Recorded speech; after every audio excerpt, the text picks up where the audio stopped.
Un bon pêcheur doit avant tout avoir du bon matériel. C'est ce que tente d'apprendre Gaël aux 6 jeunes pêcheurs. Calmement et minutieusement, le passionné leur explique et les aide à monter leur ligne et disposer les plombs. Mais le moniteur guide de pêche profite aussi de cette matinée pour sensibiliser les enfants au respect de l'environnement.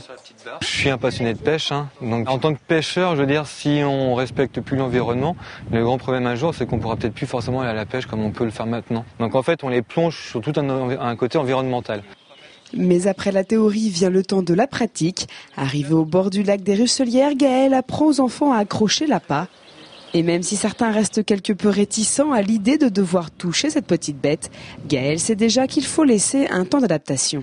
On leur fait observer d'abord l'asticot, donc qui est cette petite bête, d'où elle vient. Le problème, c'est que s'il faut toujours qu'on passe à côté pour lui accrocher son asticot, elles vont prendre moins que les autres, donc elle se prête au jeu, l'enfant va se prêter au jeu, et au fur et à mesure, en fait, elle va y toucher, puis elle va l'accrocher tout seul à la finale.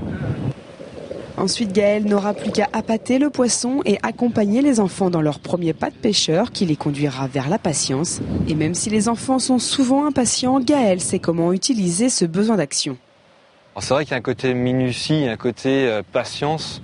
Donc par contre, une fois qu'on arrive à motiver l'enfant, donc en fait à le rendre acteur justement sur son activité, là tout se déroule très très bien. Et parfois, il suffit de quelques minutes pour devenir réellement acteur de sa pêche. Alors comme quoi rien ne sert d'affoler le poisson, il faut avoir le bon hameçon et tout de même rester patient.